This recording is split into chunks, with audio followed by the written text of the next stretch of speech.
Bon, allez, c'est bon, on y va. Alors, corruption, c'est grave, docteur. C'est le thème que nous allons aborder aujourd'hui avec le procureur général Éric de Montgolfier, que vous connaissez tous, Martine Orange, qui est journaliste à Mediapart et qui a travaillé au Monde et publié de nombreux ouvrages sur les banques, Lazare, Rothschild notamment.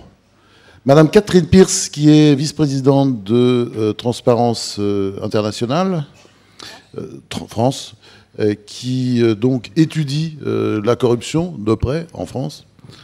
Romain Gubert, qui est journaliste à l'hebdomadaire Le Point, enfin journaliste, rédacteur en chef, pardonnez-moi, et qui a publié un best-seller au début de l'année, L'oligarchie des incapables, ça a fait un malheur en librairie, et où il parle notamment d'ailleurs de la corruption, mais d'une corruption peut-être plus douce. Alors c'est peut-être comme ça qu'on peut commencer par aborder la question, c'est quand on dit corruption, de quoi on parle?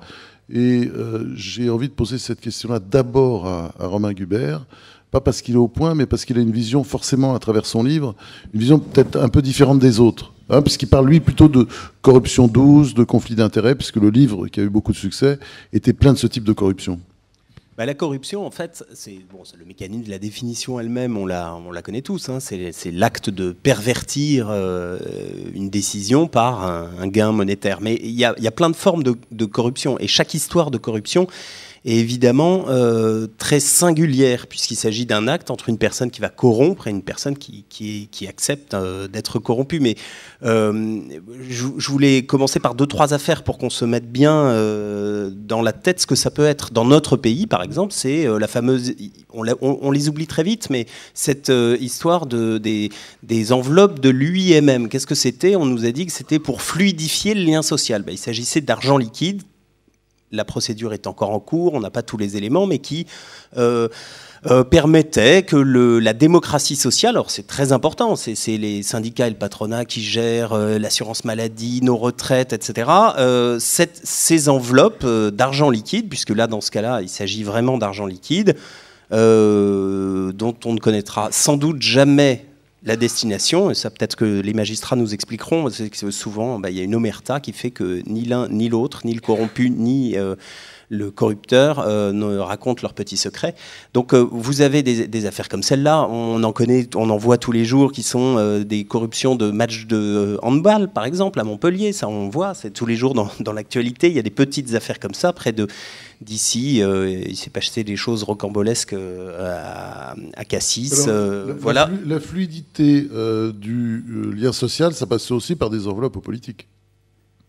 Alors, sur la corruption politique elle-même, ça peut-être on pourra en parler avec les magistrats, il y a beaucoup de choses qui ont été clarifiées. On n'est plus dans les années 90 où il y a eu toutes ces affaires qu'on a pu suivre dans les... Oui, enfin les enveloppes, de toute façon, elles ne sont pas déclarées par définition. L'argent liquide n'est pas déclaré. Mais c'est ce qu'on disait sur la corruption douce. Il y a une forme plus perverse de corruption que Paul Krugman, prix Nobel d'économie, dont il parle. C'est cette corruption douce, c'est une corruption qui ne se fait pas forcément par des enveloppes, pas forcément par de l'argent liquide. Ça peut être des petits services qu'on rend à un proche, ou bien ça peut être une corruption institutionnalisée, c'est-à-dire qu'il ne se voit pas. C'est un professeur universitaire. Il y a en ce moment tout un débat sur l'indépendance des économistes qui nous ont sans doute, qui ont à tout le moins manqué de clairvoyance sur la crise, mais qui sont à l'université. On a découvert qu'ils étaient payés, beaucoup d'entre eux étaient payés par le gouvernement, quand ils n'étaient pas payés aussi par des entreprises. Absolument. C'est par exemple, on a découvert qu'ils étaient rémunérés par des banques qui leur demandaient, dites-nous,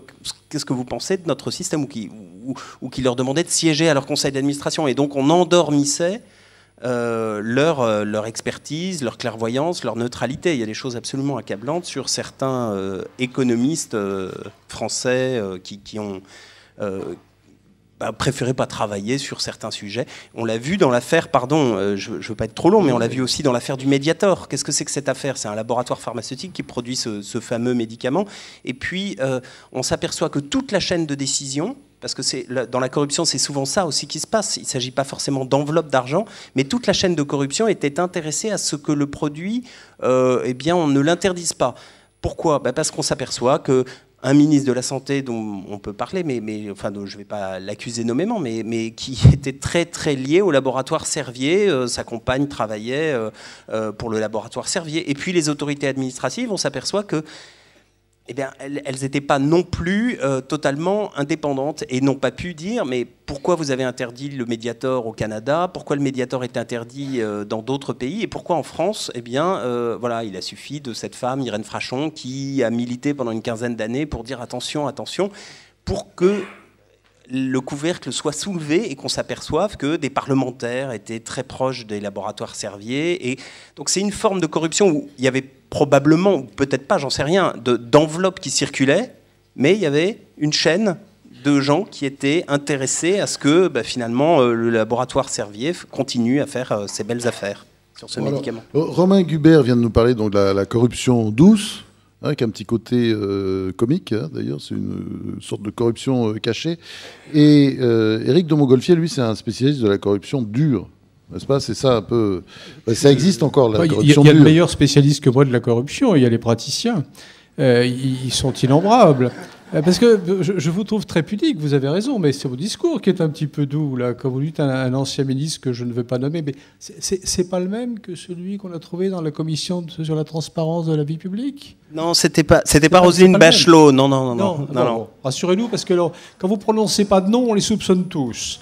Après, la difficulté, non, mais les choses ont été écrites. La difficulté de ce genre de corruption douce, c'est qu'on ne passe pas en correctionnel, on ne passe pas devant un juge. Pourquoi? Parce que la définition du conflit d'intérêts est pour le moment, bien sûr. C'est-à-dire que notre loi est très poreuse. On peut donner une autorisation de mise sur le marché d'un médicament et avoir son conjoint qui travaille dans un laboratoire pharmaceutique sans que... Alors, on va écouter maintenant la voix du droit. La loi n'a rien à voir là-dedans. Elle n'est pas poreuse, elle permet mais faut-il encore avoir la volonté de le faire? Or, nous sommes dans un système qui absorbe assez bien la corruption. C'est en cela qu'à mon avis, elle est douce. Vous savez, la corruption la plus basique, c'est celle qui consiste à donner un peu d'argent à la caisse électorale d'un parti en échange de quelques services qui peuvent être, chacun peut comprendre. Le classement d'un timbre-amende, vous savez, c'est aussi ça de la corruption. Et en cela, elle est douce. Parce que si vous dites à ceux qu'ils font de la corruption, ils vont vous regarder un peu étonnés. Ah bon, je fais de la corruption? Et oui, il y a beaucoup de corruption de cette nature, des petites corruptions. On ne va pas se focaliser sur les très grosses. Moi, je crois que ce qui est gênant dans la corruption, c'est qu'elle est insidieuse, précisément. Puis j'ajoute que bien fort aujourd'hui est celui qui dira quel est l'état de la corruption dans notre pays. Moi, j'en ai vu quelques-unes comme ça, mais où on est souvent aussi à la frontière, toujours un peu peureuse, de la morale publique et, j'allais dire, de la morale légale. C'est toujours les deux cercles, le cercle de la loi et le cercle de la morale. Le cercle de la morale étant beaucoup plus large que celui de la loi. Mais la prise illégale d'intérêt, ça existe quand même.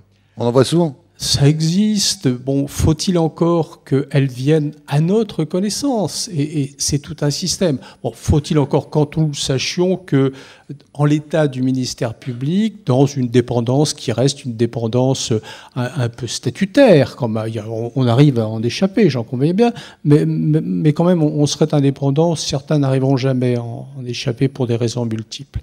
Mais avant, ce qui tue finalement la lutte contre la corruption, c'est l'insuffisance d'informations. Comment sait-on? Alors il y a tout un ensemble d'institutions qui devraient savoir. Moi je pense souvent aux préfets. Ils sont un peu à la croisée des chemins. Ils ont des renseignements que les procureurs ont rarement. Il y a quand même des chambres régionales des comptes. Oui, heureusement que de temps en temps il y en a. Ça vient beaucoup par là, non? Non, ça devrait venir des autorités publiques. L'article 40 qui leur fait obligation à tous, c'est pour ça que je souhaiterais qu'ils soient pénalement sanctionnés quand ils ne s'y plient pas. Cet article 40 s'impose aux élus, s'impose aux fonctionnaires d'État, mais il y a tout un système. Au sein des administrations, on dit aux fonctionnaires qui pourraient dénoncer au procureur de la République, vous allez passer par la hiérarchie. Personne n'a jamais dit ça. Ni la jurisprudence, ni aucun texte. Simplement, le système écrase l'information dont pourraient bénéficier les magistrats pour exercer des poursuites et faire juger les corrompus. Maintenant, il faudrait aussi qu'on change la loi qui dit que dans la corruption, il y a le corrupteur et le corrompu. Et on n'a aucune chance d'avoir le témoignage du corrompu s'il est également poursuivi. Il ne va pas venir nous dire « Monsieur, j'ai été corrompu », parce qu'aussitôt, on va s'abattre sur lui sans être bien sûr de pouvoir s'abattre sur le corrupteur. Il faudrait peut-être qu'on réfléchisse à cette question-là. C'est peut-être pas très moral, mais légalement, ce serait plus productif. Alors, si j'ai bien compris ce que disaient Romain Gubert et Éric de Montgolfier, la corruption, c'est compliqué à définir. Elle est principalement douce. Vous êtes d'accord, Martine Orange ? Il y a des cas de corruption dure. Bon, on les connaît tous. C'est les contrats d'armement, par exemple. C'est les grands contrats de marché public qui donnent lieu souvent à des sanctions quand on les prend, qui donnent parfois des sanctions très lourdes.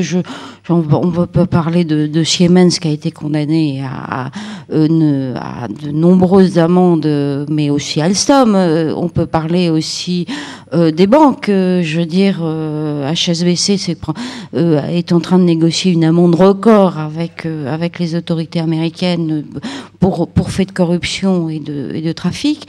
Donc la corruption lourde telle qu'on l'a définie, elle existe toujours, mais il y a aussi ce qui est plus grave, c'est que à côté de maintenant, il y a une tolérance vis-à-vis de pratiques de corruption plus ou moins douces qui fait que c'est en train de se répandre de façon beaucoup plus importante qu'on ne le pense.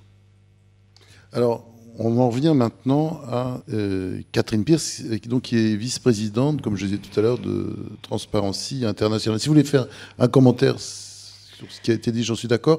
Et après, j'aimerais lire, disons, votre dernier indice de perception de la corruption. Oui. Alors, simplement, je voudrais dire que Transparency International, qui est un organisme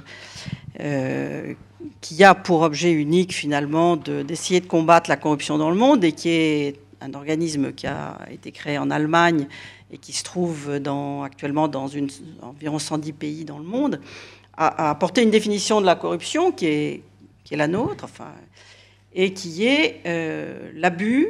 Pour nous, la corruption, c'est l'abus à des fins privées d'un pouvoir qui a été reçu en délégation. Donc c'est beaucoup plus large, si vous voulez, que la simple définition du code pénal. Voilà. Cette corruption, et je ne sais pas si vous voulez qu'on parle de ça actuellement, cette corruption, elle est dangereuse, puisque c'est la question finalement de notre discussion aujourd'hui. Ouais, c'est grave, docteur. C'est grave, docteur. Oui, c'est grave d'abord parce qu'elle coûte extrêmement cher. On estime actuellement qu'en Europe, le coût de la corruption, c'est 120 milliards d'euros, c'est-à-dire le budget de l'Union européenne. En France, l'évasion fiscale, c'est entre 40 et 50 milliards d'euros. Grosso modo, c'est 5% du PIB mondial. Et que la corruption augmente finalement les contrats d'environ d'entre 10 à 25% suivant les pays concernés. Donc, bon... Je ne veux pas vous abreuver de chiffres, mais ces chiffres, je crois, sont parlants et estiment déjà que par ce coût qui finalement disparaît de la vie publique, des marchés publics, des contrats et autres, est une chose qui est dangereuse et qu'il faut combattre. Et alors, elle a un danger elle a d'autres dangers. Le premier, je crois que c'est... à cause de la corruption est le principal, finalement, danger et la principale source qui empêche de lutter efficacement contre la pauvreté dans le monde et contre les inégalités dans le monde. Alors, Madame Pierce, vous avez donc publié un indice de la perception de la corruption. Hein, c'est le grand travail de... Voilà, non, ce n'est pas le grand travail. Ouais. C'est un des éléments, effectivement, que nous publions chaque année. C'est l'indice de perception de la corruption. Bon, alors, le pays le moins corrompu, d'après vous, c'est la Nouvelle-Zélande, suivi ça étonnera personne, par le Danemark, la Finlande, la Suède. Tous les pays etc. du Nord. Singapour, hein, c'est pas dans le Nord, Norvège, Pays-Bas, Australie, Suisse, Canada, Luxembourg, Hong Kong, Islande, Allemagne. Bon, et puis la France, elle est quand même assez bas. Je dirais presque que c'est le dernier des pays développés, hein, puisqu'elle se trouve au 25e rang, mais quand même loin devant le Brésil, le Honduras, la République dominicaine, le Tadjikistan et tout ce genre de pays, quoi. Oui, Bon, on n'est pas très haut placé. Pourquoi vous nous placez si bas? Pourquoi nous placez si bas? Oui, parce que je remarque qu'on est derrière l'Irlande, derrière la Belgique, assez loin d'ailleurs, très loin derrière le Royaume-Uni, très très loin derrière l'Allemagne, mais enfin ça on commence à avoir l'habitude. Très loin derrière le Canada, enfin, vous voyez. On est avant l'Italie, je crois. Ah. Et on est devant l'Espagne et le Portugal, oui, effectivement. Voilà, dans les pays du sud de l'Europe, nous sommes quand même en tête de classement. Oui, oui. Alors comment vous expliquez ça? Ah, mais l'explication, là en l'occurrence, je ne l'explique pas, je le constate. Nous le constatons, si vous voulez, c'est un... Alors, avant peut-être alors de répondre à cette question précisément, peut-être qu'on pourrait demander aux uns et aux autres s'ils sont d'accord avec la méthode. Vous, par exemple, Éric de Montgolfier, qu'est-ce que vous pensez de cette méthode? Je vais être désagréable sans doute avec votre voisine. Mais on est bien d'accord pour dire que notre méthode est effectivement assez subjective. C'est un indice de perception. Indice de perception, nous interrogeons essentiellement... des entrepreneurs, des gens qui passent des marchés publics, des gens qui sont dans la vie publique. Voilà. Et c'est à partir de cela... C'est un peu au doigt mouillé. Non, c'est pas le doigt mouillé, mais c'est évident, c'est vrai. Et nous essayons chaque année de modifier nos méthodes, d'essayer de perfectionner cet indice, si vous voulez. Ouais, nous aussi, on fait des trucs comme ça dans la presse. On essaie toujours de perfectionner, mais enfin, c'est jamais tout à fait ça, quoi. Voilà, bon, on interroge. Je vais simplement vous dire que en 2010, sur les gens interrogés en France, 7% ont affirmé qu'ils avaient versé des pots de vin au cours de l'année. C'est beaucoup. Alors qu'en 2006, il y en avait que 2%. Non, mais c'est vrai que quand on voit le Venezuela, Haïti, enfin ceux qui sont en queue de peloton, là, le Turkménistan, l'Ouzbékistan, tout ça, bon, ça me paraît assez logique, hein. Oui, on sent qu'il y a... C'est pas la même corruption, on va dire. Oui, c'est une corruption plus industrielle. Moi, je suis toujours un peu mal à l'aise quand on parle de corruption, parce que j'ai l'impression qu'on aborde le sujet d'une manière binaire. C'est bien ou c'est mal. Puis, je ne peux pas m'empêcher de me rappeler qu'il y a quelques années, j'avais ouvert un dossier concernant une entreprise qui fonctionnait sur la corruption. C'était une entreprise de travaux publics, une entreprise du bâtiment. Vous pouvez donner le nom, parce qu'il n'y a pas beaucoup de noms là, sur cette tribune. Je vous le donnerais bien, mais le malheur, c'est que j'en ai aucune meilleure. J'étais à Valenciennes à l'époque, je commençais à être vieux, et vous m'avez dit que parfois Alzheimer pouvait me frapper, donc... Oui, à partir d'un certain âge. À partir d'un certain âge, vous savez, vous en approchiez. Vous savez ce qu'il en est. Oui. Et donc, c'est pas un gros problème. Non, mais franchement, en plus, je crois que ça n'apporte rien. C'était pas une grande entreprise. Vous savez, dans la presse, on aime bien les trucs précis. Oui, pas toujours, hein, ça dépend. Donc, c'est eux, ça. Non, mais donc cette entreprise... Ah oui, pour se faire applaudir, on tape sur la presse. Je vais le faire tout à l'heure aussi. C'est vous qui l'avez cherché, là. C'était une entreprise bon, qui fonctionnait autour des travaux publics, bâtiments, voulais-je dire. On s'est rendu compte qu'il y avait beaucoup de corruption pour acheter des marchés. Et on a écarté par voie de contrôle judiciaire, autant qu'il m'en souvienne, le dirigeant de l'entreprise, et on a fait nommer un administrateur. Et on lui dit, à partir de maintenant, c'est fini. Plus de corruption. 6 mois après, l'entreprise a fait faillite. Vous ne pouvez pas vous empêcher de réfléchir à ça. Moi, c'est très gentil de faire des listes qui sont fondées sur quand même de l'à peu près, parce que ce qu'on sait de la corruption, c'est pas grand-chose.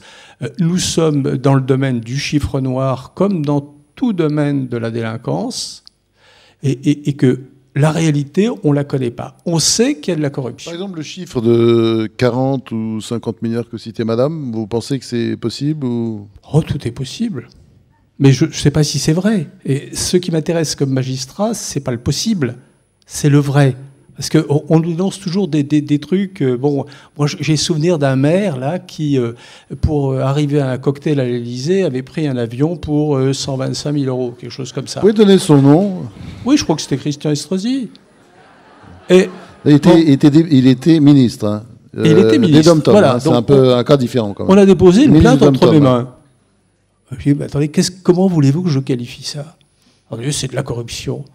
Non, c'est pas de la corruption. Ça dépend plutôt de la Chambre régionale des comptes, bien sûr, c'est pas la corruption, à laquelle j'ai renvoyé les choses, pour dire, attendez, là il y a un problème, mais moi je ne veux pas le traiter sur le plan pénal, sauf à faire du juge l'arbitre de toutes les élégances, y compris les élégances publiques. Donc, et si vous demandez aux gens, ils vous diront, c'est de la corruption. Enfin, ceux qui l'aiment pas diront c'est de la corruption, ceux qui l'aiment diront c'est bien. Là, c'est pas de la corruption, visiblement. Non, mais on est d'accord. Mais légalement, c'est pas de la corruption. Ouais. Mais il y a, et c'est pour ça que la notion de corruption, j'allais dire un peu suave, est importante, c'est que... Voilà, vous vous retrouvez bien avec Romain Gubert, hein, j'ai l'impression. Il y a un élément, enfin, moi je me suis amusé aussi, parce que c'est vrai que votre rapport, il est troublant, on se demande, c'est plus du sondage, mais il y a le médiateur de la République, la médiation de la République, c'est une espèce d'orgasme qui est censé... d'organe, pardon.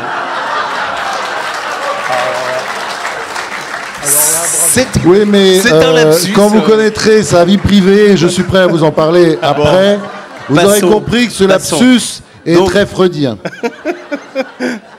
Donc, le médiateur de la République, qui est donc une institution... Je suis un peu déstabilisé, mais bon.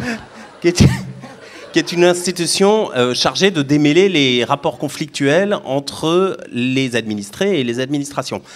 Jean-Paul Delevoye, qui le présidait il y a encore quelques mois, quelques années, avait tenté de faire une innovation. Il avait, jusque-là, pour saisir le médiateur de la République, il y avait un processus très compliqué qu'il fallait passer en général par un parlementaire. Et il décide de recruter des gens qui vont ouvrir le courrier que les gens ont envie d'écrire au médiateur de la République. Et dedans, dans le dépouillement de ces feuilles, il s'aperçoit que les cas de corruption étaient en progression. Alors, les cas de progression, ce qui était intéressant, c'est de voir que ça dépendait des administrations. C'est-à-dire que dans l'éducation nationale, ils recevaient très peu de choses. En revanche, dans la police, dès qu'il s'agissait d'administrations qui ont un pouvoir, exactement, eh bien, la suspicion, parce que lui, il renvoyait quand effectivement la personne documentait son aspect, mais ça pouvait être aussi de la pure dénonciation, ou des gens qui se sentaient victimes d'une décision arbitraire et qui soupçonnaient le fonctionnaire de police, ou etc., d'être victime.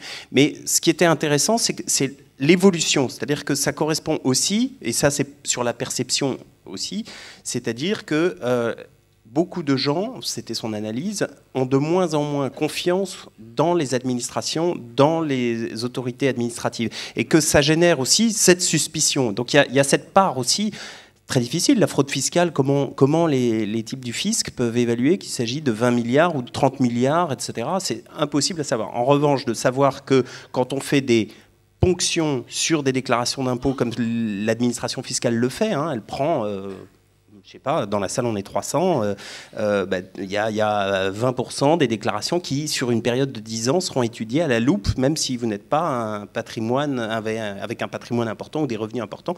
Il y a des prélèvements comme ça qui sont faits. Et comment, à partir de simples sondages, on peut évaluer ça, c'est effectivement la difficulté sur ce que disait Éric de Montgolfier, sur des choses qui, a priori, ne sont pas documentées. Mais Madame Pierce, vous sembliez protester tout à l'heure, vous sembliez dire, au contraire, on peut quand même évaluer un peu les choses.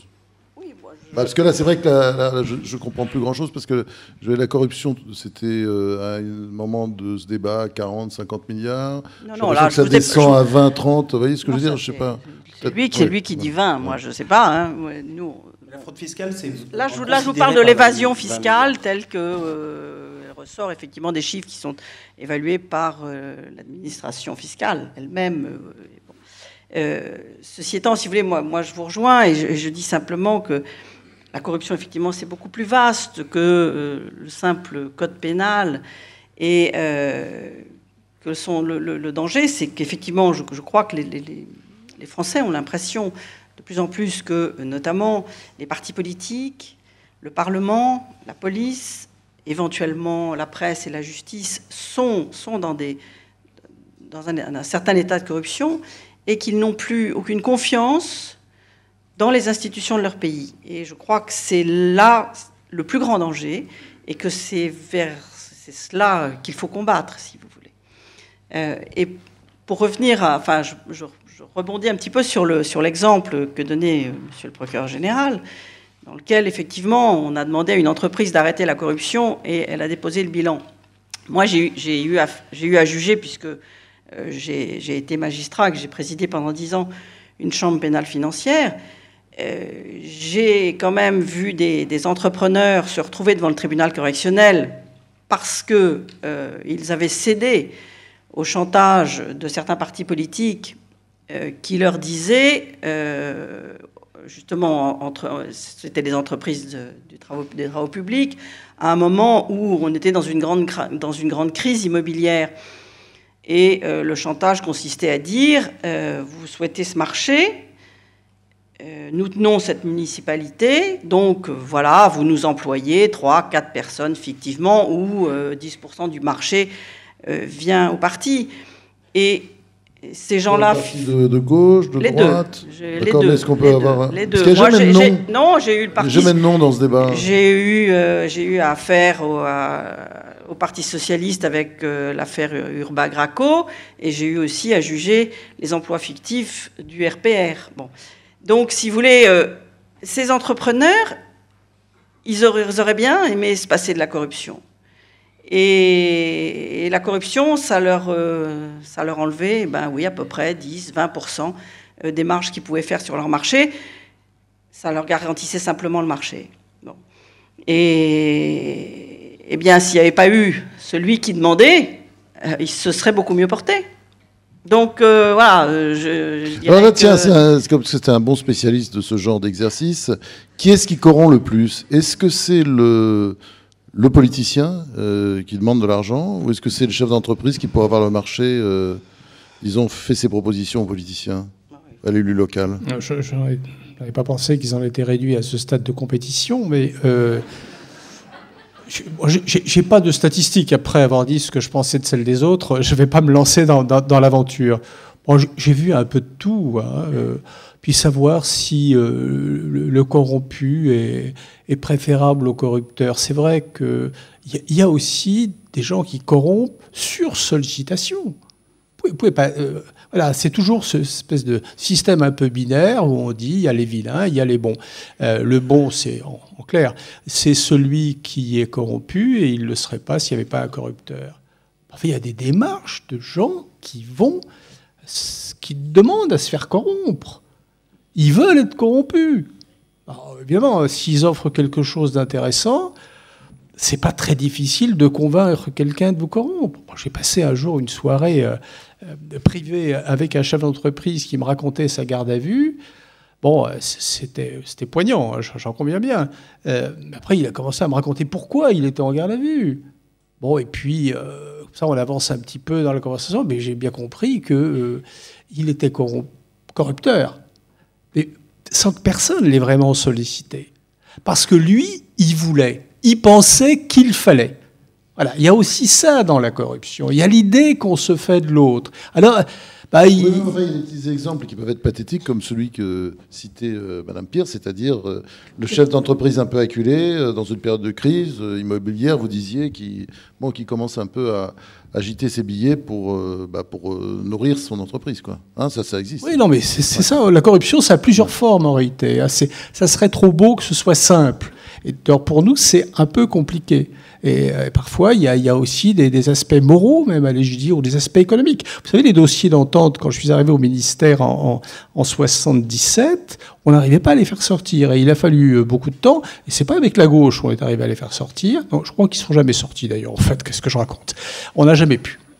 On n'a jamais pu. Parce qu'à chaque fois, on nous faisait le chantage économique. Vous comprenez? Si vous luttez... Enfin, ces dossiers d'entente, je suis désolé, je ne veux pas... parler au nom de l'édition française, mais vous savez très bien qu'ils arrivent par Bruxelles et qu'il y a des opérations Maus comme ça qui sont déclenchées, comme il y en a eu, parce que soi-disant les éditeurs français se seraient légués contre ce pauvre Amazon, parce que c'est une entreprise qui a évidemment beaucoup de mal. Non, mais c'était des ententes d'une autre nature et sur des matériaux, sur des... Voilà, c'était vraiment des ententes. Enfin, c'était des ententes. Voilà, et moi je oui, mais c'était pas des ententes très sérieuses, enfin, par rapport à ce des grosses ententes, bien sûr que oui, c'était des grosses ententes. La concurrence a quand même eu à en connaître, et les amendes d'ailleurs que... Il n'existait pas à l'époque. Il faut se souvenir du cas, par exemple, de Bouygues et de son logiciel Grappo, qui était justement une organisation par logiciel, par tableur, de l'ensemble des systèmes de partage des chantiers, notamment de la SNCF. Et à l'époque, c'était l'époque où on construisait toutes les lignes TGV du nord, du sud-ouest, etc. Enfin, de l'ouest plus exactement, etc. Il y en avait pour des milliards quand même. Il y en avait pour des milliards. On ne parle pas de l'entente de la Ligue des éditeurs contre Amazon. Là, on n'est plus du tout dans le même oui, cas de figure. Cette histoire est quand même comique, c'est-à-dire de déclencher les foudres de Bruxelles contre quelques éditeurs faut qui sont face à une espèce de géant qui les détruit peu à peu. Oui, non, mais on n'est pas du tout dans le même... méthodes extrêmement violentes. On n'est pas du tout dans le même cas de figure. Non, mais c'était pour répondre, pour dire à M. de Montgolfier que il y a quand même, enfin, les ententes sont quand même combattues en France, en tout cas, ne serait-ce que par Bruxelles. Je vous parle des années 80. Souvenez-vous de l'affaire des ententes pétrolières qui avait fait couler beaucoup d'encre et qui a abouti à un flop judiciaire remarquable parce que tout le monde se réjouissait de la condamnation. Et on avait exclu de la loi d'amnistie les ententes. La loi d'amnistie de 81. Le malheur, c'est qu'on avait pris tellement de temps pour les juger que ça répondait à la loi d'amnistie précédente. Donc ça a été amnistié. C'est vous dire si on peut être efficace.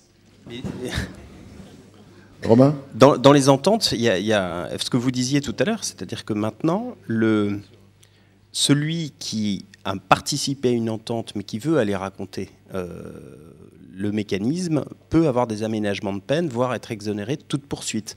Et ça a fait considérablement avancer, entre guillemets, puisque le pacte, le processus. Et aujourd'hui, c'est vrai que l'autorité de la concurrence est assez vigilante. D'abord parce qu'il y a Bruxelles aussi, il peut regarder. Donc elle est tout à fait performant. Et aussi parce que Bruxelles, instance supranationale, a délégué et a donné une impulsion pour que le Conseil de la concurrence en France soit légitime. Mais c'est aussi par des dispositions comme celle-ci, c'est-à-dire que pour inciter les gens à casser le pacte corruptif et à venir raconter les petits secrets d'un secteur ou d'une entreprise. Et effectivement, du coup, bon, il y a de plus en plus de poursuites, mais ça va être séquentiel. C'est-à-dire que dans quelques années, on peut imaginer qu'il y a un petit peu plus de vertu dans des secteurs où les ententes sont, en tout cas, été une pratique traditionnelle.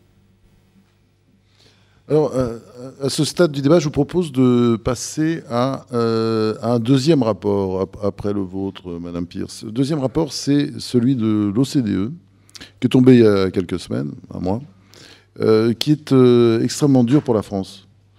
J'ai cru comprendre que vous participiez d'ailleurs à l'élaboration de ce rapport.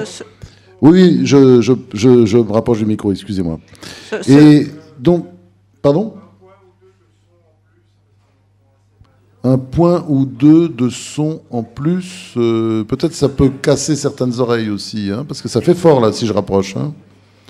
Donc, qu'est-ce que dit ce rapport de l'OCDE ? Il met en cause l'indépendance du parquet en France.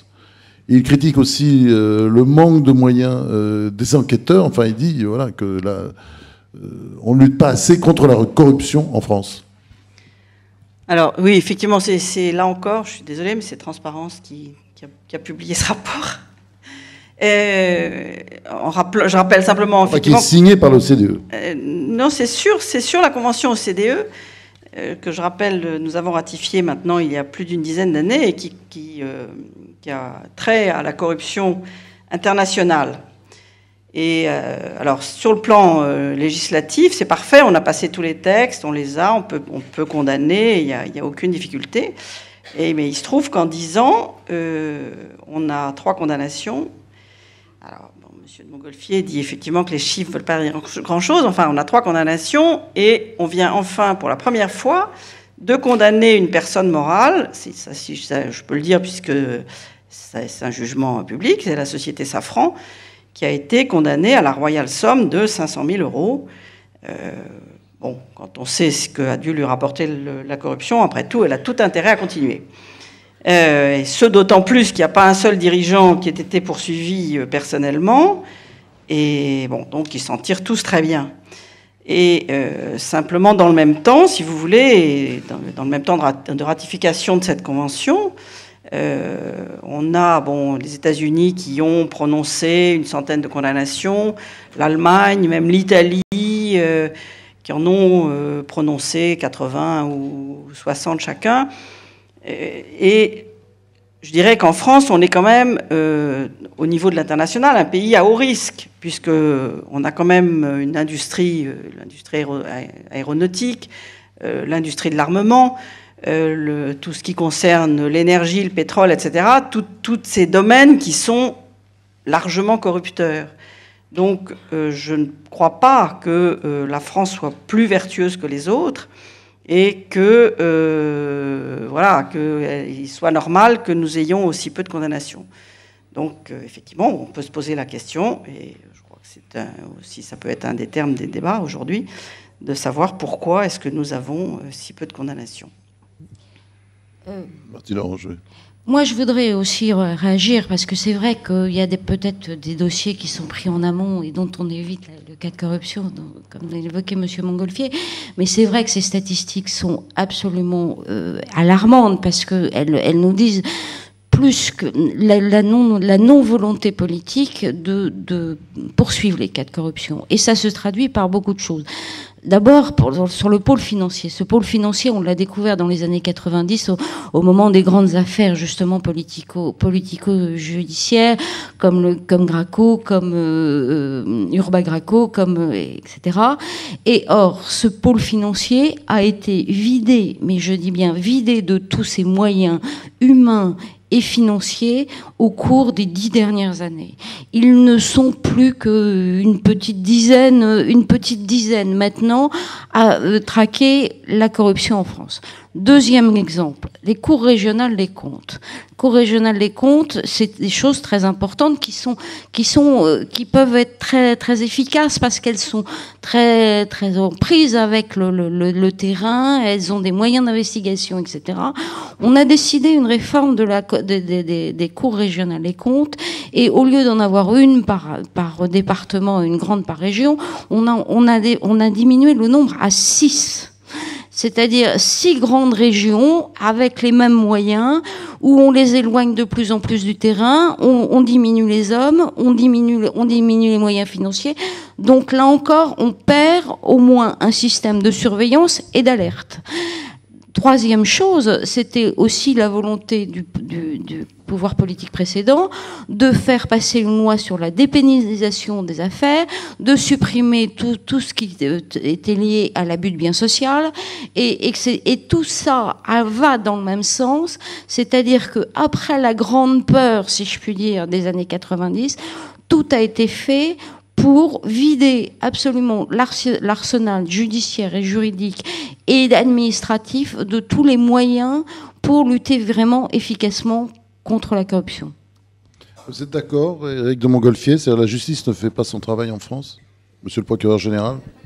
Elle n'a pas les moyens de faire son travail. Non, mais attendez, elle ne fait pas son travail parce qu'elle n'a pas les moyens. Maintenant, je suis sur les mots. C'est trop facile de répondre comme ça. On pourrait, mais bon.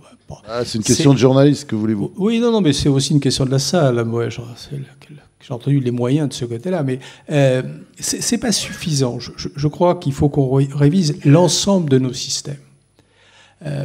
Vous disiez qu'il n'y avait pas de volonté, sinon une volonté contraire, du politique de lutter. Pas forcément contre la corruption, mais contre la délinquance économique et financière. Ça, c'est vrai qu'aujourd'hui, en l'état des effectifs globaux, police, gendarmerie, etc., et peut-être magistrats, cette volonté de lutter contre la délinquance économique et financière n'apparaît pas. On peut le dire comme ça. Ça, c'est clair. Il y a eu cette réduction. Après, on a songé à modifier la législation pénale. moi, je suis assez d'accord pour la réduire, cette législation pénale, parce que je me plains de ce qu'elle soit tentaculaire. Cette floraison pénale devient imbécile, honnêtement. Et puis, quand on en met partout, finalement, on ne poursuit plus rien. Mais après, il faudra bien qu'on en parle. D'accord. Il n'y a pas de véritable envie de lutter contre la corruption. On peut le dire comme ça. En tout cas, elle n'apparaît pas. Mais la question, c'est est-ce que c'est grave ? Ben non, c'est pas grave. C'est pas grave. Regardez, on a fait condamner pour corruption quelques élus. Ils ont été rendus inéligibles et la période d'inéligibilité terminée, ils sont revenus. Non mais attendez, vous riez, mais c'est vous qui les avez élus.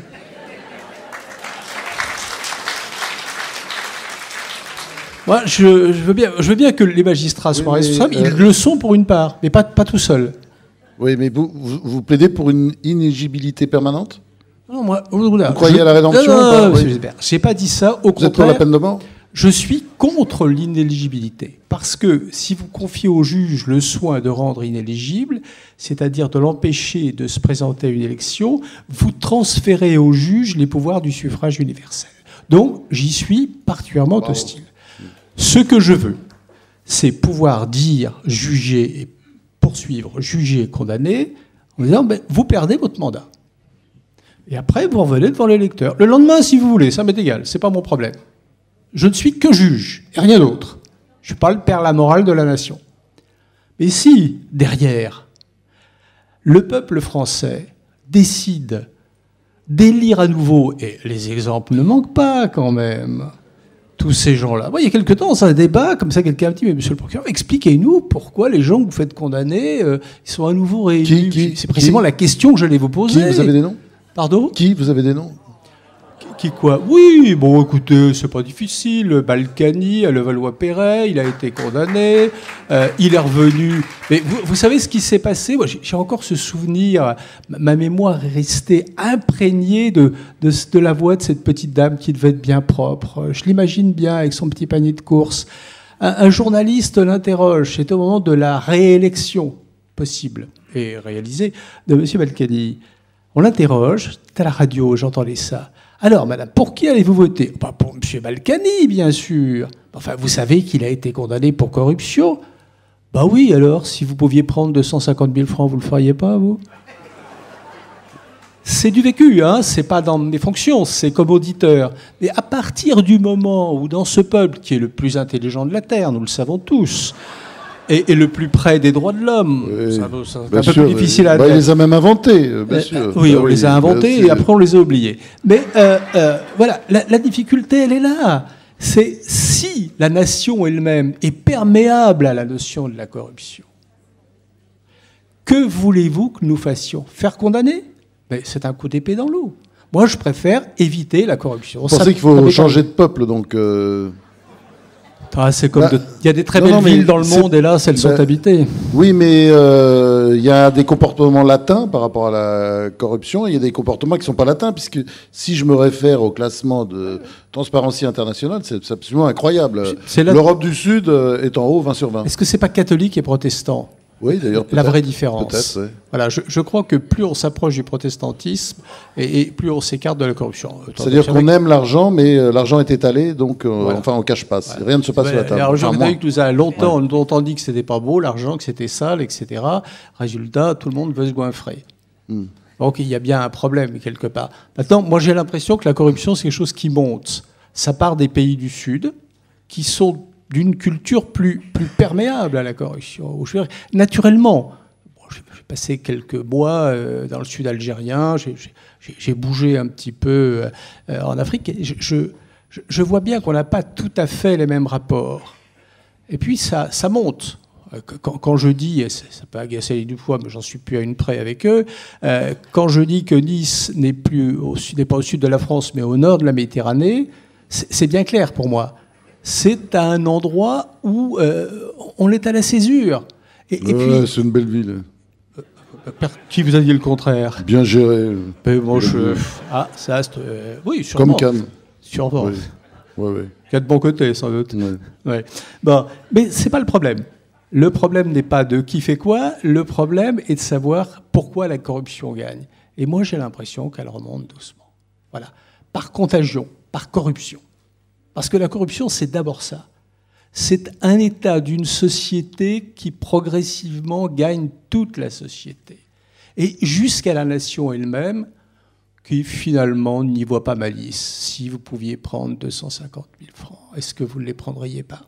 Attendez, il y a quelque temps, j'étais... Mais il y a quelque chose aussi, excusez-moi, là, parce que ça ira dans des cas, d'ailleurs, vous avez forcément étudié, mais chose de frappant, enfin, comme observateur, puis comme, oui, j'ai longtemps parcouru la France pour faire des articles sur ces gens-là, mais il y a quelque chose quand même qui caractérise toujours les maires les plus corrompus, les élus les plus corrompus, sont souvent aussi d'incroyables bâtisseurs, d'ailleurs, c'est lié, parce qu'ils prennent l'argent en même temps, et les élus à l'arrivée sont quand même contents. Un maire qui bâtit beaucoup, c'est un maire un peu suspect. En définitive, parce qu'on sait que les marchés publics sont aussi des sources d'alimentation de la corruption. Sans parler des grandes surfaces. Non, mais cela veut dire, on peut bâtir, oui. On peut bâtir, surface, non, mais attendez, ne globalisons pas. Ouais. On peut bâtir proprement, j'allais dire. Tous nos monuments ne sont pas des coffres-forts déguisés. C'est pas comme ça qu'il faut les voir.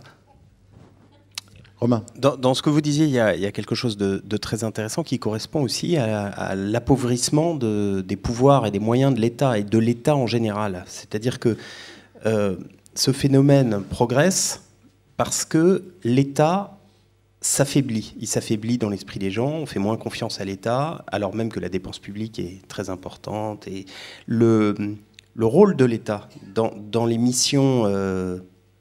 dans l'économie, comme gendarme, s'appauvrit. C'est Colbert qui faisait les premières ordonnances contre la corruption, avant même la Révolution, et qui disait, au moment de la constitution de cet État, dont on est les héritiers, de cet État fort, puissant, sans doute plus que dans d'autres pays, qui mettait des barrières, parce qu'il voyait bien qu'il y avait des aristocrates ou des membres du clergé qui faisaient donc partie de l'élite du pouvoir, qui ne jouaient pas la règle du jeu. Et donc ça a été dans le logiciel de la constitution de l'État. Mais ça l'est plus aujourd'hui, quand on voit que des hauts fonctionnaires préfèrent quitter la haute fonction publique pour aller dans des grandes entreprises, qu'il y a une... je ne dis pas qu'ils sont tous corrompus, c'est pas ça, mais que ce qui fait la noblesse de l'État, la force de l'État, le prestige de l'État, n'a plus de résonance par rapport à le monde privé, l'entreprise, voilà. Donc l'État s'appauvrit, peut-être les plus belles, les plus beaux esprits quittent l'État, et donc lui-même s'appauvrit, et donc, par définition, voilà, Oui, mais bon, c'est un constat qu'on fait tous. Moi, je n'arrive pas à comprendre. L'État dépense pas mal d'argent pour former les hauts cadres de la fonction publique. Puis on les voit assez rapidement basculer dans le privé. C'est vrai que c'est peut-être moins glorieux, mais plus rémunérateur. Bon, il y a aussi l'attrait de l'argent. Est-ce qu'on peut leur en vouloir ? Est-ce que finalement la différence des traitements entre le privé et le public n'est pas de nature à créer ce mouvement ? Je trouve ça dommageable. Parce que je trouve que quand on veut servir un idéal, il faut le servir jusqu'au bout. Et bon, j'allais dire sublimer ses besoins primaires, allais-je dire. Mais c'est une vérité. Cela dit, ça choque plus personne. Il y a des passages du public au privé, aujourd'hui, qui entretiennent la confusion, même dans les principes mêmes de la République. Alors, bon, on n'a pas tout à fait bien défini son monstre invisible aux contours impossibles qu'est la corruption. J'aimerais qu'on passe maintenant aux solutions. Hein ? On ne l'a pas défini parce qu'on ne peut pas le définir. On a compris que c'était un gros problème, que c'était un problème lourd pour la France, mais voilà, on ne peut pas vraiment l'identifier. D'abord, les solutions. Alors, il y a dans l'actualité, évidemment, les solutions de la commission Jospin, j'aimerais qu'on en parle. Il y a évidemment la commission Jospin, on a beaucoup parlé du cumul des mandats, mais il y a d'autres mesures concernant les conflits d'intérêts. Si vous me permettez, si on parlait d'abord du cumul des mandats, moi c'est quelque chose que je trouve tout à fait... passionnant parce que on va demander donc à des maires qui sont également députés de choisir entre les deux mandats, et le maire va se retrouver avec un salaire mensuel moyen de 3 000, 4 000, ça dépendra. Enfin, il va tomber de 8 000 à 3 000 ou peut-être encore un peu moins. Est-ce que c'est sain, alors je m'adresse vraiment, ça c'est une question pour le procureur général, est-ce que c'est sain que des maires de grandes villes, souvent grandes villes, aient un salaire de la sorte quand on pense à toutes les sollicitations, toutes les envies qu'ils peuvent avoir? Non, mais je ne vois pas d'inconvénient à ce qu'on remonte les indemnités, salaires ou la société française ne le fera pas, ça, aujourd'hui. Elle n'est pas en état. Elle n'est pas en état de l'accepter. Mais si elle ne veut pas se réformer, elle le paiera. Moi, je préfère, si on doit se couper un bras, qu'on se le coupe plutôt que tout y passe. Alors, je préfère qu'on dise, après tout, les maires méritent bien quand ils sont compétents, ils sont élus, donc ils sont forcément compétents, et actifs. Ah bon, vous doutez de vos votes? Quand ils le sont, qu'on les paye normalement. Voilà, normalement. Qui se sentent pas obligés d'avoir un second mandat pour faire mieux bouillir le pot-au-feu, et puis qui ne prennent pas sur les fonds publics, parce que c'est vrai, on y assiste un peu généralement. Moi, j'ai été frappé au moment de la décentralisation par l'émergence de tous ces palais de la République. Puis, il faut c'est grotesque, absolument. Oui, c'est vrai. Il y a pas mal d'exemples dans d'autres pays. On se dit, mais qu'est-ce que c'est ça? Ah, mais ça, c'est la mairie. Bon, mais on peut aussi accepter l'idée d'une certaine austérité, pas uniquement pour nos concitoyens, une austérité de l'État dans sa magnificence. C'est extrêmement compliqué. On vous aspire à des fonctions nationales, et puis vous les quittez, ou elles vous quittent plutôt généralement. Mais vous avez pris les habitudes. On vous tient la portière, on vous tient les portes, vous vivez dans un certain luxe, parce que la République offre un certain luxe à ses représentants. Puis après, pouf, vous retombez dans votre ville. Et là, c'est compliqué à gérer. C'est purement psychologique. Et qu'il y ait un phénomène de compensation qui s'organise et que finalement, on s'entoure du luxe qu'on a trouvé ailleurs, c'est un phénomène humain normal. On ne peut rien faire contre ça, sinon faire en sorte que ceux qui se consacrent à la vie publique, eh bien, on leur donne des traitements, qu'on puisse s'aligner sur les traitements de la fonction publique. Il y a des barèmes, ce n'est pas scandaleux. Alors, Catherine Pierce, je vous ai senti bouillir là sur l'affaire du cumul des mandats. Oui, je constate simplement que nous sommes l'un des derniers pays en Europe à accepter ce cumul de mandats. Il n'y en a plus aucun, il n'y a pas aucun pays, il y a aucun pays en Europe qui accepte ce cumul. Et moi, l'autre jour, je ne donnerai pas de nom, je suis désolée pour le journaliste que vous êtes. Je vais vous le demander quand même. Mais non, j'ai rencontré un sénateur maire d'une très grande mairie. À l'ouest, à l'est à qui on a demandé combien de jours il avait passé au Sénat. Combien de jours, pendant combien de séances il avait assisté au Sénat. Il a été très honnête, il nous a dit, l'année dernière, j'ai assisté à 3 séances. Alors, est-ce que vous croyez que c'est normal, sous prétexte qu'il est archi-occupé par sa mairie, et on le comprend, qu'il soit en même temps sénateur et qu'il ne mette jamais les pieds au Sénat? Eh bien, moi, je crois que ça n'est pas normal. Donc, alors, il faut peut-être effectivement différencier entre les grandes mairies. Enfin, mais est-ce que vous trouvez normal, madame, que, par exemple, un maire d'une ville moyenne, d'une petite ville, par exemple, imaginons en montagne, coupé de tout, totalement enclavé, est-ce que vous trouvez normal qu'il ne puisse plus avoir la chance de pouvoir devenir sénateur ou député et d'aller vendre sa ville à Paris ou à l'étranger? Il peut choisir. Il choisit de rester dans son... Non, mais vous l'enfermez dans son... On l'enferme pas. Ben oui, vous l'enfermez dans sa ville enclavée. Non, rien ne l'empêche d'être député de sa circonscription. Oui, il sera dans sa circonscription. Ben oui, mais dans la vie, il y a des choix à faire. Et je rejoins tout à fait M. de Montgolfier sur ce sujet. Martine Orange. Oui, moi, j'ai du mal à comprendre aussi cette polémique sur le cumul des mandats. Je veux dire, je ne vois pas pourquoi, quand des maires, parce que souvent, on oublie, ils sont maires, mais il y a aussi l'intercommunalité, mais il y a aussi le Conseil général, mais il y a aussi l'Assemblée nationale ou le Sénat. Ça finit. Attention, on ne peut pas tout cumuler. Ça finit par faire beaucoup. On ne peut pas tout cumuler, je sais bien, mais néanmoins, c'est vrai qu'ils ne sont jamais. Il faut voir ce qui se passe à l'Assemblée nationale. Ils sont jamais. Il y en a qui ne viennent jamais. Alors après qu'on nous parle de système de revenus, je veux bien. Mais bon, je voudrais pas citer le mot de Monsieur Copé qui se figure dans le livre de Romain, justement, en disant on va pas s'embêter avec des hommes politiques qui ne gagnent que 5 000 € par mois. Je veux dire, c'est pas possible. Romain, donc, était cité Romain pour son livre L'oligarchie des incapables.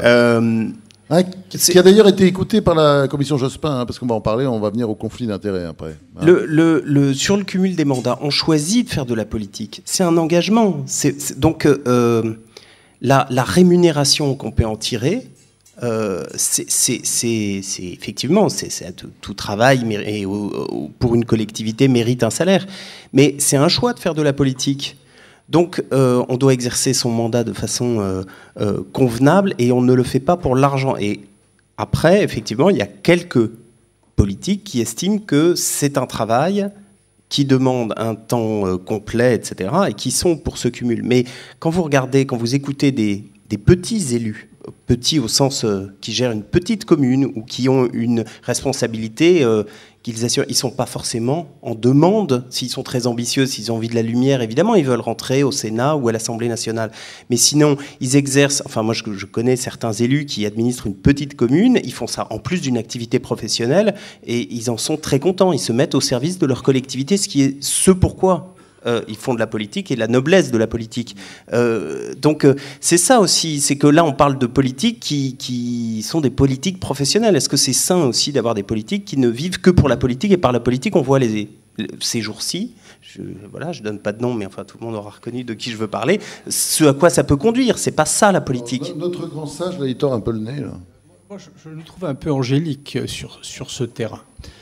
Je suis agacé par l'idée que la démocratie est l'alibi du cumul. Ce qu'on nous explique, vous comprenez, si je suis loin de Paris ou si je suis loin du terrain, ça ne fait pas se foutre du monde.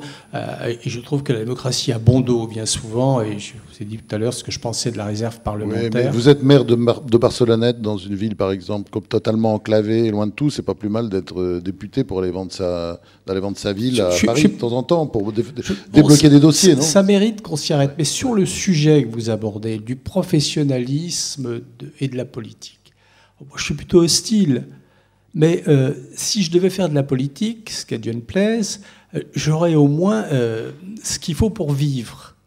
Votre système, il est beau, l'engagement politique, mais il interdit aux pauvres et aux chômeurs de faire de la politique. On dirait que de fait, c'est le cas. Mais ça changera rien. On pourrait un jour imaginer autre chose, une véritable représentation de la nation dans tous ses paramètres. Mais là, si vous dites, bon, écoutez, mon pauvre ami, vous prenez votre mouchoir, vous pleurez, mais vous servez l'intérêt public. Vous prenez un risque. Moi, je vois des avocats, je vois des médecins, je vois...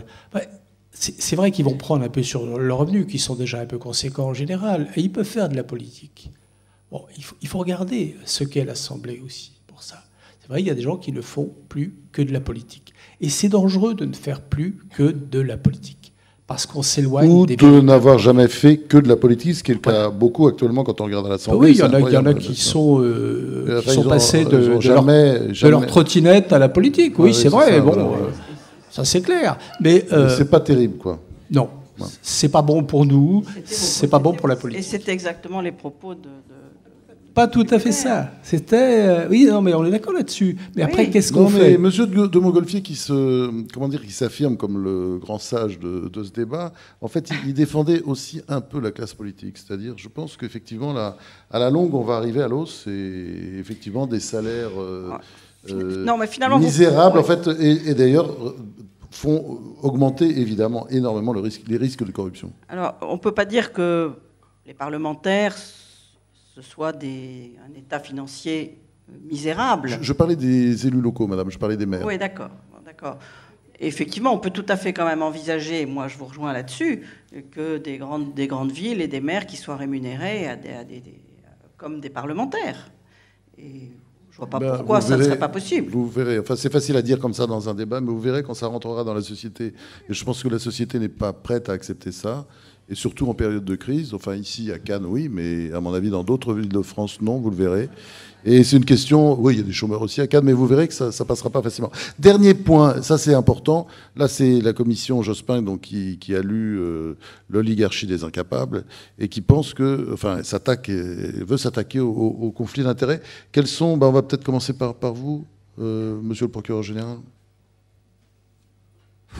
Je trouve que les conflits d'intérêts, il y en a trop, il y en a beaucoup, il y en a, vous n'imaginez pas, quoi. Il faut toujours rappeler à la règle. Je vous signale qu'il y en a un sur le plateau, hein, puisqu'on est tous les deux du point. Bah oui, ça commence là, le conflit d'intérêts. Non, mais ça commence là, non? C'est peut-être plutôt une entente, là, non? C'est un intérêt partagé, parce que la rencontre de Cannes bénéficie aussi de l'apport du point. Oui. Qui bénéficie... voilà, non, c'est pas exactement ça. Moi, ce qui me trouble, c'est des fonctionnaires de l'État, notamment, qui entretiennent des relations privilégiées avec des sociétés privées, des banques, et puis tout d'un coup, on les retrouve dans la banque ou dans la société privée. On se dit, bah, quand même, qu'est-ce qui se passe? Souci, là. Alors, j'ai eu à travailler un jour sur... mais c'était au moment où la gauche voulait empêcher quelqu'un, justement, au bénéfice du conflit d'intérêts, qui avait été au secrétariat général du gouvernement, de prendre la tête... Monsieur Pérol. Je ne sais plus qui c'était, mais enfin, je retiens, vous savez, beaucoup moins les noms que les faits. Bah. Et je le dis sincèrement, parce que bon... les gens passent, on a beau mettre leur nom sur des plaques des rues, ils passeront quand même, de toute façon. Alors je me souviens parce que le gouvernement souhaitait l'écarter. J'ai fait une analyse qui a été adoptée. Et pourquoi? C'est que ça correspondait à ce qu'on souhaitait. Si j'avais pris l'analyse contraire, je pense qu'on en aurait demandé une autre. Mais la vérité, elle était là. On ne peut pas permettre, parce que c'est un risque de corruption, parce que c'est un risque pour la démocratie, on ne peut pas permettre à des gens qui ont entretenu des rapports étroits quand ils étaient dans le public avec des entreprises privées de passer de l'un à l'autre. Ça n'existe qu'en France, ça. Enfin, dans les grands pays développés, non? C'est pour ça que les listes, moi, je les déteste, parce qu'on regarde ceux qui sont moins bons. Et on dit, regardez, il y en a qui sont moins bons. Attendez, je m'en fous qu'ils soient moins bons. Moi, mon pays, je ne veux pas que ce soit... que des bons ministres. J'ai envie qu'il soit le meilleur. Martine Orange. D'abord, pour relever, ça n'existe pas qu'en France, malheureusement. Et, bon, le cas le plus symptomatique, symbolique, je veux dire, c'est Goldman Sachs qui fournit depuis plus de 15 ans tous les secrétaires d'État au Trésor américain. Et bien évidemment, en total, le don de leur personne pour le gouvernement américain. Donc, comme on l'a vu au moment de la crise. Pas le dernier. Oui, non, oui. Et donc, malheureusement, ça n'existe pas qu'en France. Mais c'est vrai que là, on a institué un système de pantouflage de la haute fonction publique, notamment, avec du fait et qui passe au bout de quelques années dans le système privé à 100 cuillères.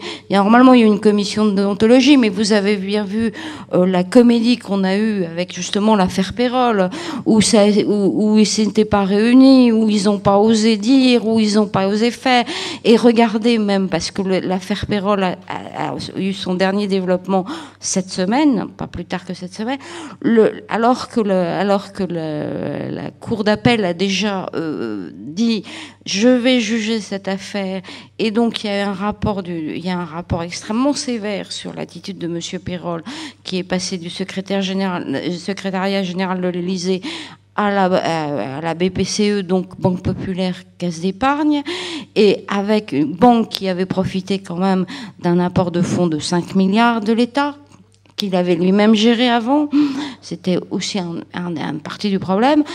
Le conseil d'administration de la BPCE a décidé de renouveler par avance M. Pérol pour qu'il puisse, pour que on ne puisse pas remettre en cause son mandat de président, même s'il est mis en examen dans cette affaire.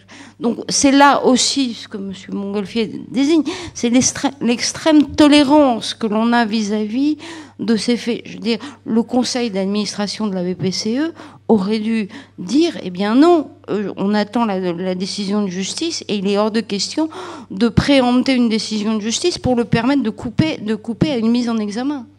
Pardonnez-moi, mais je crois que parfois c'est la réglementation elle-même qui instaure ces conflits d'intérêts.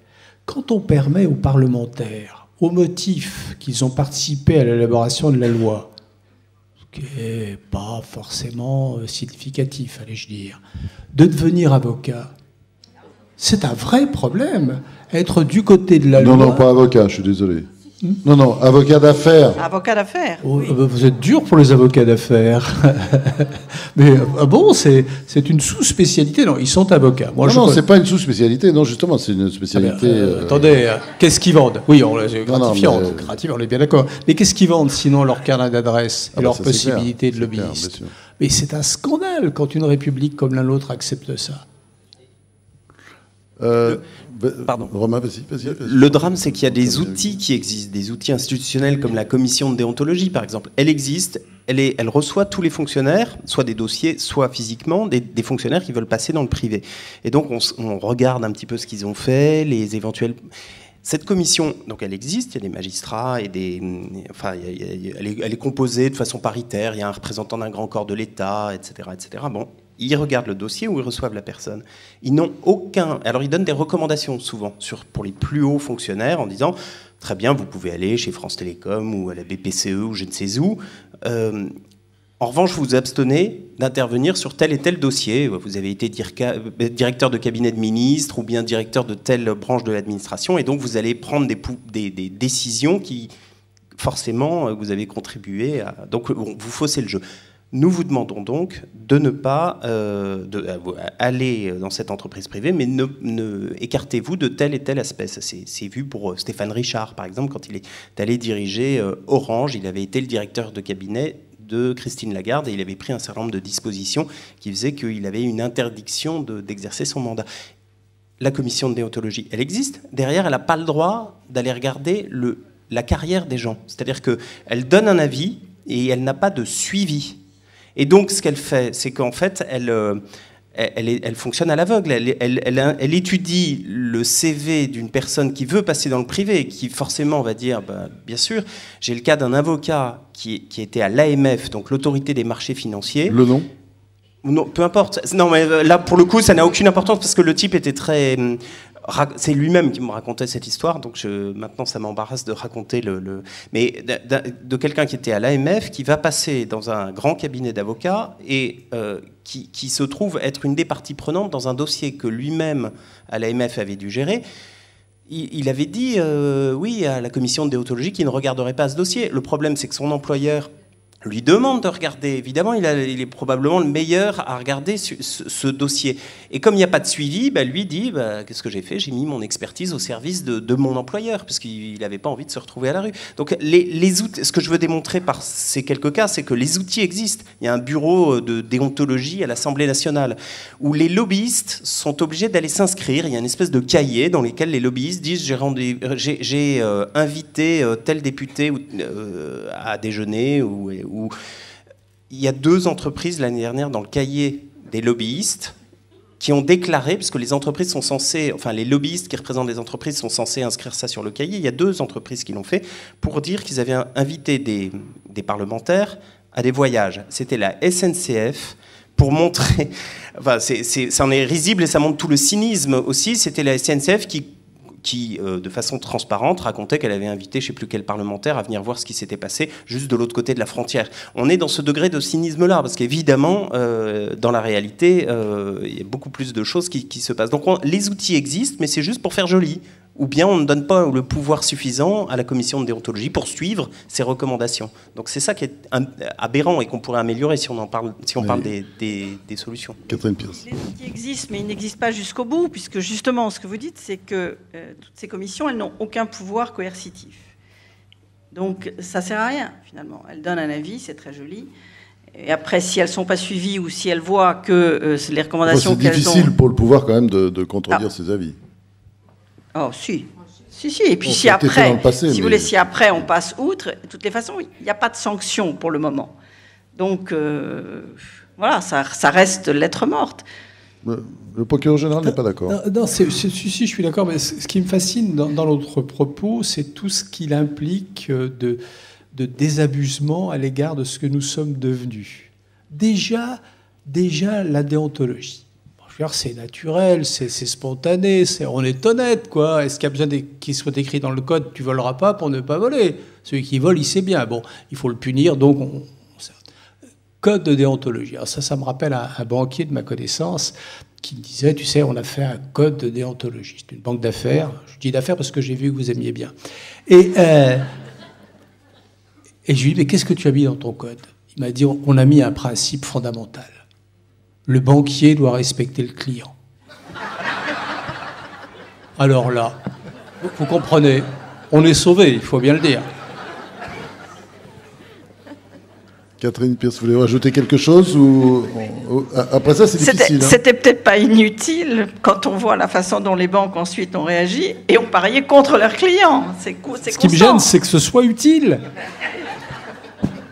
Mais malgré les principes qu'on répète... Ça reste lettre morte, c'est bien ce que je dis. Vu le temps qu'on a mis à respecter la Convention européenne des droits de l'homme, on n'est pas très en avance. Alors là, on ne fait plus rien, donc on baisse les bras. Maintenant, je vais proposer à la salle d'intervenir. On va commencer avec le jeu des questions. Je vous demande à tous de vous lever. C'est pas plus mal si vous donnez votre nom, si vous déclinez votre nom.